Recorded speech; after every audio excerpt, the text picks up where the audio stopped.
I'm just going to warn folks up front, this is a very full presentation. So you're more likely to be able to reach me for Q&A on Twitter or on the TransitCon Slack than at the end of this presentation, although I will also try and do Q&A at the end if there's time. But good afternoon, my name is Sandy Johnston. I am a transportation planner with the Boston Region Metropolitan Planning Organization, where I do freight planning and I run our transit working group and do some travel demand management work, among other things, although I'm appearing here today in a personal capacity. And I'm going to be talking about potential for improving mainline rail, that is full-size trains, not metro or light rail, in the United States, whether we should be starting fresh or trying to do a little bit more incremental improvement. So I'm going to just go ahead to the next slide. So there's an article that came out in April of 2021 arguing that the US is not ready for high-speed rail by Aaron Gordon and Vice, who I think is a very, very good and qualified transit writer. And I'm really not intending to dunk on him here. I consider Aaron a friend, and a little secret, we went to elementary school together for a few years. And I've been thinking about this topic for a while, but Aaron's article really got me thinking, because I do respect him, and I think because I disagree to some extent with his argument. So I think we're going to throw the link in the chat and show a little bit more about this article. So now, as somebody who typically defends incrementalism as worthwhile, even when I think we should be aiming for transformative change too, you might think I'd be sympathetic to this argument. And I do think it has some validity. But the point of this presentation is, again, not to dunk on Aaron in particular, but to jump off of an intriguing argument to explore the claim that incremental improvement within the North American rail network is in fact lower risk. In particular, I kind of want to challenge us to think about whether the section in the box on the right, the assertion that the US sucks at building public transit for all kinds of deep structural reasons, only some of which can be fixed with money, and it's really about fixing a public works mentality and a legal structure that's fundamentally broken, is in fact an argument for rather than against blowing up everything and starting fresh. I'm not here to defend or analyze the viability of greenfield high-speed rail construction in the US. That's an entirely different presentation, one that would be much more about political economy than anything else. I'm here to analyze our institutional and my own really fondness for incremental traditional passenger rail upgrades, and to ask, even if we don't blow it all up, what can the brokenness of our institutions and our structures tell us about how to execute well on incremental improvements within that brokenness? And the best way to look at that, to do that, is to look at actual projects, failures, successes, and everything in between. One kind of side note that has intrigued me since I was writing my master's thesis on regional rail modernization is that in the past, the US has chosen to build entirely new systems instead of upgrading legacy ones, just the metro scale, not the intercity ones. Where many other countries would have modernized mainline rail, including significant capital investment to provide suburban service, we built a series of second-generation heavy rail systems starting in the 1960s that intentionally had no interface with the mainline network in the Bay Area, Washington, D.C., Atlanta, Baltimore, and San Juan, Puerto Rico, plus modern extensions to legacy subway systems, such as elements of the subway system here in Boston. Let's just say that the results have been mixed, but it's an interesting tidbit to keep in our minds.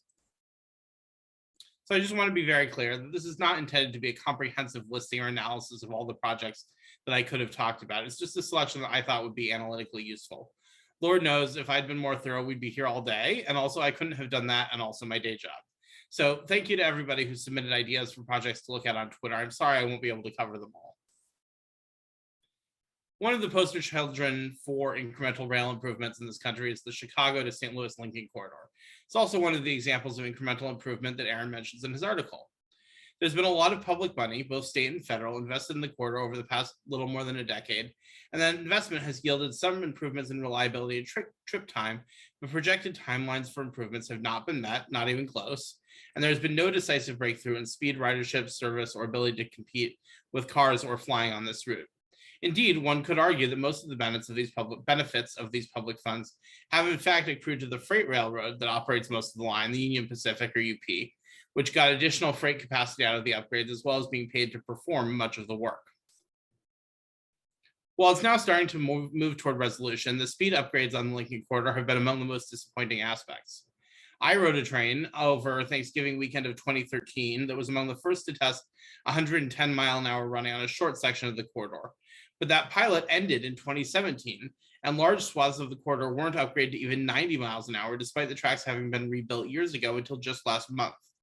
The state of Illinois has been selling this as a high-speed corridor, but UP picked a positive train control system that couldn't accommodate fast speeds, and Illinois either didn't have the leverage or wouldn't pick the fight to force a different choice.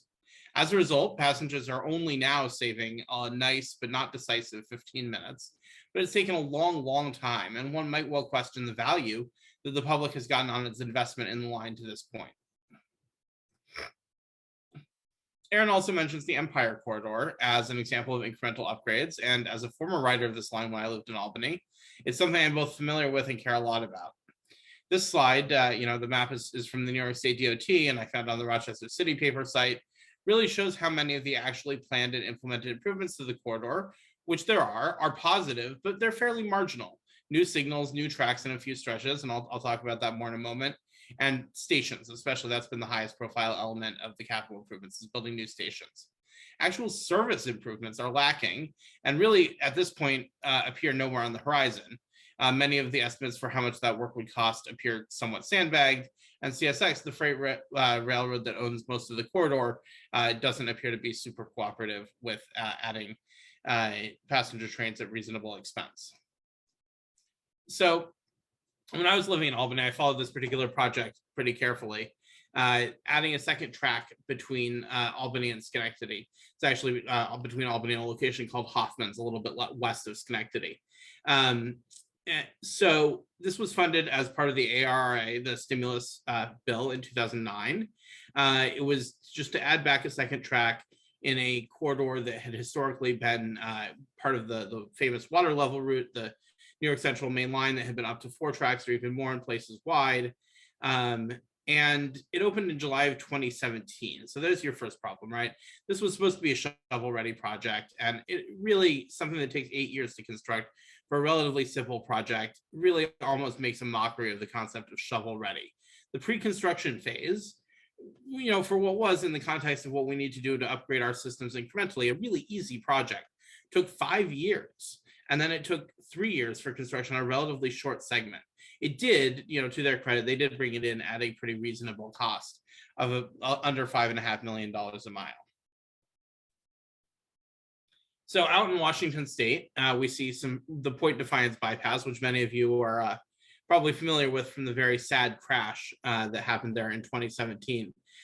This was a kind of a legacy line that is a little bit straighter than the line that was currently in use for freight, and it was reactivated for passenger use. The northern half for Sound Transit and Amtrak together, and the southern half for the Amtrak Cascades alone. But the very first train to use the newly reopened line, unfortunately and sadly, crashed and killed 3 people in December of 2017. Now, it took almost 4 years to restore service across the bypass, and in that time, the trains were still running via the old legacy line, which goes around the peninsula that Tacoma's on. It's very curvy. There's several bridges. And in fact, the main factor in the crash that was identified, or one of the main factors, was that positive train control was not active on the Point Defiance bypass when it was activated, but neither was there PTC on the coastal line when the trains were rerouted there. So I think you could make a very strong case that actually rerouting the trains to the legacy line rather than actually using the bypass was even more dangerous than using the bypass itself. And yet it took 4 years to reopen the bypass. There were a whole bunch of institutional issues here. The National Transportation Safety Board decided the crash was due to operational and training deficiencies. Wisconsin DOT blamed the actual rolling stock that was in use, Talgo trains that had been imported from Spain, and insisted on replacing first the old Series 6 Talgos, and then they're also going to phase out the newer Series 8 Talgos, really due to a long-standing institutional bias against European trains. And part of the reason it took 4 years to reinstate the bypass is that it really seems like everyone projected their own pathologies and kind of personal institutional issues onto the crash investigation. Every institution involved, and there were several, there's NTSB and Washington DOT, Amtrak, Sound Transit, demanded that their particular thing be solved, even if it was unrelated to the actual causes of the crash, and even if it came at the expense of the comfort, speed, and even the safety of the riders. One particularly egregious example, perhaps, is that there were some NIMBY groups in the area who had been making loud noises about how unsafe the grade crossings on the bypass were. And state legislators lined up with them to say, oh, the bypass isn't safe after the crash, even though the grade crossings, of course, have nothing to do with the actual reason of the crash, which was a sharp curve whose improvement had been value engineered out of the final design for the bypass. So I really want to thank Owen Evans, whose Twitter feed is at oevans82, for running some numbers for me on the Piedmont state-supported service in North Carolina, where, like in Illinois, we see a very significant public investment that has resulted in a positive, but not especially world-shaking results, complete with a pretty low service level. So the point is, ridership responds to service levels. But despite $1 billion in investment, service levels are still very low on the Piedmont, and other metrics on time, performance, and trip times really haven't seen much improvement overall. This is the same pattern that we see with many Amtrak corridor services: Empire Service Cascades, Lincoln Service. It's lots of money spent to satisfy freight railroad demands, clearly high latent demand that responds enthusiastically when actual service is added, and kind of mediocre quality of service. Something I wrote about on my blog recently, we'll put a link in the chat. The American passenger rail industry has a big problem with failed rolling stock procurements. And it's not the fresh new stuff that's failing, it's the excessively conservative procurements that I know of. This has happened 3 times in the last 5 to 10 years. Nippon Sharyo was supposed to build bi-level intercity cars for Midwestern and California intercity routes. The contract actually went into prototype manufacturing. That's a picture of what which is on the slide. But the product wasn't able to meet the FRA buff strength requirements that were changed just a few years later. And for some reason, Nippon Sharyo decided to pull out instead of fixing the problem. The contract went to Siemens instead, and I believe the resulting cars are just now going into service. Metro tried to buy more of its infamous 60-year-old gallery car product a few years back and basically got a giant hell no back from the rail car building industry. Likewise, while I'm not entirely sure what happened, it appears that Connecticut DOT's attempt to buy branch line push-pull coaches recently failed because of overly conservative or perhaps overly detailed specifications. This is really a problem that is not going away, and it really does seem to indicate that the industry needs root and branch reform to make sure that we can actually procure the trains that we need. So you can read the images on this slide from left to right, and I'm sorry, I couldn't think of a better way to display them. In addition to the procurement issues, we can see from some recent developments that even one of the most progressive rail states, California, is pursuing quote unquote lower risk incremental strategies like hydrogen trains that are in fact neither incremental nor low risk at all. For those who haven't been following it carefully, hydrogen trains essentially don't exist outside of a few pilots. And while the technology may have some promise for freight, its application for passenger trains is entirely unclear, not to mention that it may in fact not be all that green. All right, so those are some examples of American rail projects that have not gone so well. What are some more positive examples? I'm going to share a few more incremental projects and a few more start fresh kind of projects. But I think the thing we most need to realize is that most incremental improvement projects have aspects of significant construction that really do approach the scale of a greenfield or starting fresh project. The most successful among them start off with a clear realization of that fact. So I know this one's made the rounds on transit Twitter a few times.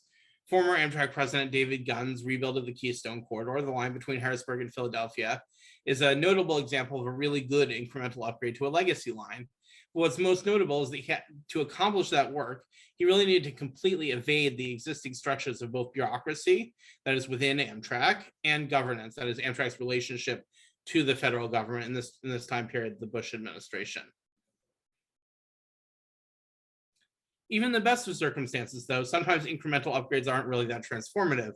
There are sometimes limits to the lessons we can learn. I want to point to this a little bit prophetic post from Yona Freemark in 2009, who makes the point that really the $145 million spent by the state of Pennsylvania on that project would probably buy fewer improvements in other states.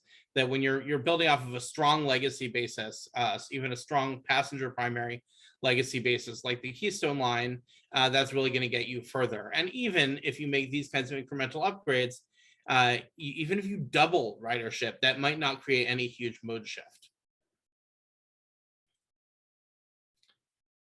So a really interesting example that I know has already been mentioned here today by Reese is the Denver Regional Transit District, what they call commuter rail. I think we should really be calling it regional rail. It's a half of their system that uses mainline rail vehicles, the same Silverliner 5s that are the most modern vehicles in SEPTA's fleet, to complete what were initially planned as light rail lines. And you can see, from the system map, which I have here displayed on the slide, that they've really integrated mainline rail into their system in a way that's essentially unique in the US. It shares the same fares, same fare zones, same map as the light rail lines. And you wouldn't necessarily know that it's a different mode or a different technology unless you were studying this specifically. The conversion of these lines to a regional rail network has been a really interesting mix of incremental. It mostly uses existing right-of-way, and fresh construction. That is, it's in the legacy right-of-way shared with the freight railroads, but not using the same tracks. And in fact, in many cases, they have pretty strict physical separation with giant concrete barriers. Also, there are some truly new stretches, especially on the A line going into the airport. Frontrunner in Utah, I think, is one of the nation's best examples of incremental improvement. It began as more of a traditional commuter rail and has moved to clock-face all-day scheduling and is continually adding service. They've mostly built, I think this is important, dedicated infrastructure parallel to the freight tracks. There's also in Utah a kind of unique political milieu where you have Republicans who actually support public transit and care about the environment and are even supportive of smart growth and transit-oriented development, which has been really, really good for UTA and for Frontrunner. You can see on this, I have a picture here on the slide from the Salt Lake Tribune, probably the locomotive pulling into the station here with its train, and then there's a fence separating the track that the Frontrunner train is on from the freight tracks off to the side. So while we're praising Frontrunner, we should definitely mention that UTA is also currently working on a really terrific incremental upgrade plan that integrates infrastructure and service planning in a way that resembles, for example, Swiss methods, albeit in a much less complex system. The results still won't be amazing, but pretty good by commuter rail standards. We can't have a presentation about incremental and greenfield rail improvements without mentioning probably the most prominent project in the country that includes both, the private intercity service Brightline in Florida. Yeah, this slide is mainly an excuse to share some pretty pictures. Brightline is the first serious private passenger rail in the US in decades. Shares half of its infrastructure with freight, but the Orlando line will be greenfield and passenger only. It's a joint partner in the north-south section from Miami to Cocoa with the Florida East Coast Railroad, which is unique among American freight railroads. It runs strictly scheduled service and often runs faster than other freight railroads. Given that Brightline has not yet opened their segment to Orlando, nor have they come close to turning a profit, the future of the whole operation, in my opinion, is TBD, but it's certainly a different approach than we're used to seeing. Also, I'm not sure I've seen a full breakdown, but I get the impression that mile for mile costs on the Orlando section, the greenfield section, are not actually all that much higher than the incremental upgrade section, if at all. But if anybody has information on that, I'm happy to be corrected. I would be remiss to end this presentation without mentioning one element of American railroading that really is truly good at upgrades. By definition, mostly incremental, as there hasn't been much greenfield railroad building in recent decades. The freight railroads. There's a really good article in the most recent Trains magazine about BNSF's decades-long campaign to upgrade its Southern TransCon, and I thought we could watch this fun short video about it.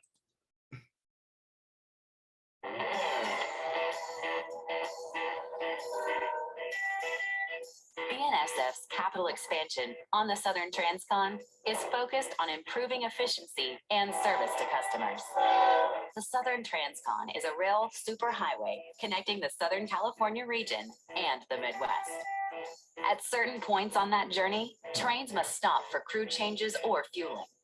And in some areas, trains must slow down because of grade changes along the route. Along the Southern TransCon, Needles, California, and Amarillo, Texas, are crew change locations, while Belen, New Mexico, is a fueling and inspection waypoint. At these places, trains stop so crews can get on and off the trains, or locomotives can be fueled up. BNSF is adding triple and quadruple track at these locations in 2018. When there are multiple lanes of track at the areas where trains need to refuel or change crews, faster trains can use those additional mainline tracks to move ahead of other trains. Because every train has a set speed limit based on its makeup and classification, adding these passing lanes helps improve the flow of traffic across the Southern Transcon. At Berlin, trains must climb through the mountainous terrain, so the additional mainline track will improve fluidity of rail traffic moving in and out of that area.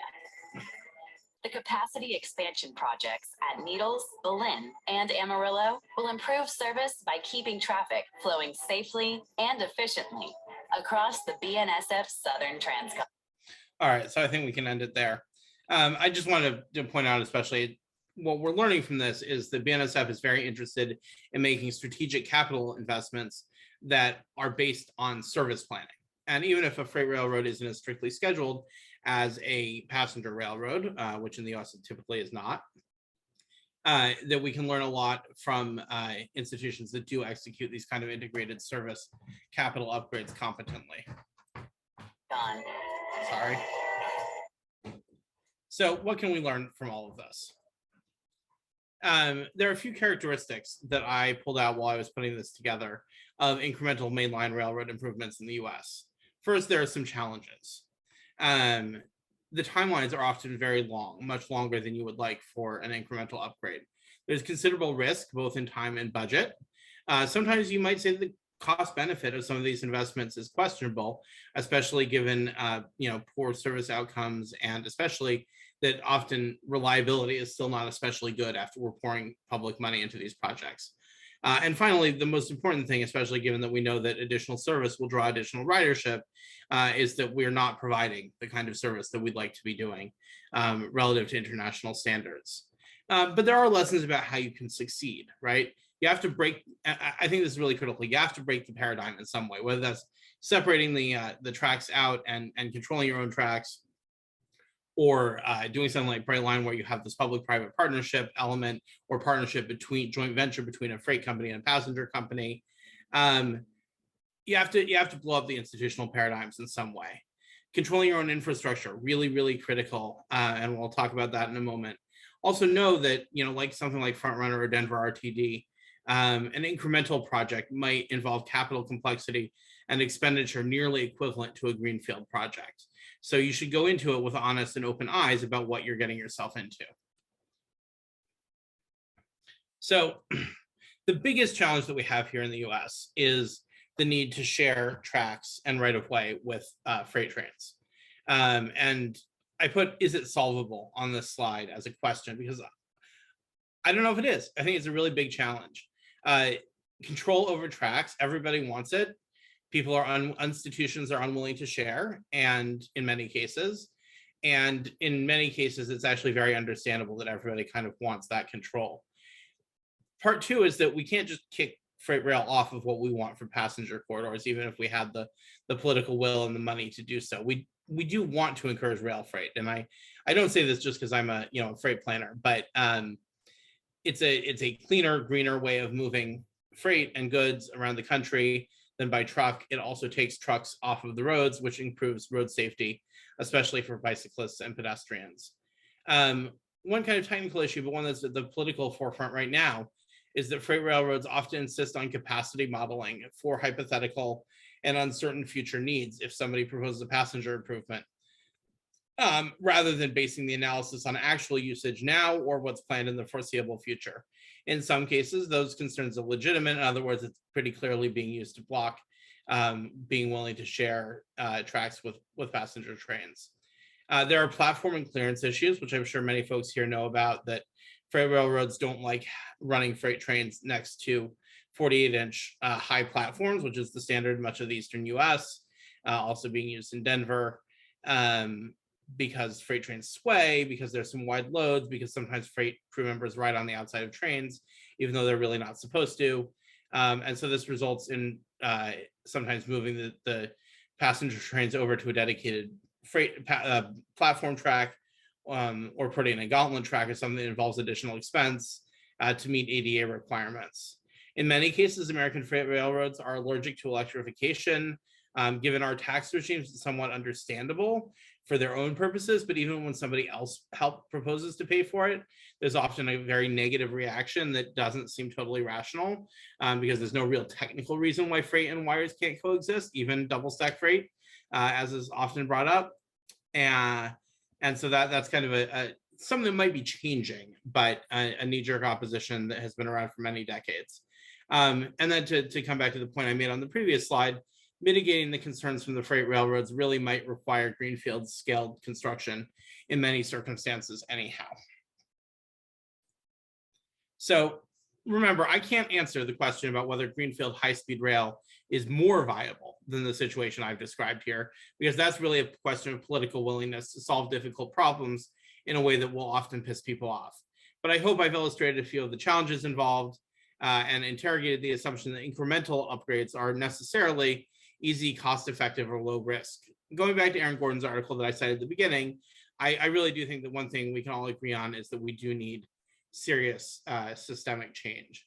So I look forward to engaging more on this with everybody. I don't think we really have time for questions, but you can find me on Twitter. I'll be on the TransitCon Slack, or you can email me through the About Me page on my website. And thank you, everybody, for listening. Thanks, Andy. There's actually been some questions pointed to you on the Red Line Room in the Slack channel if you want to answer those individually. So excellent. I will do that. Thank you so much. Yeah.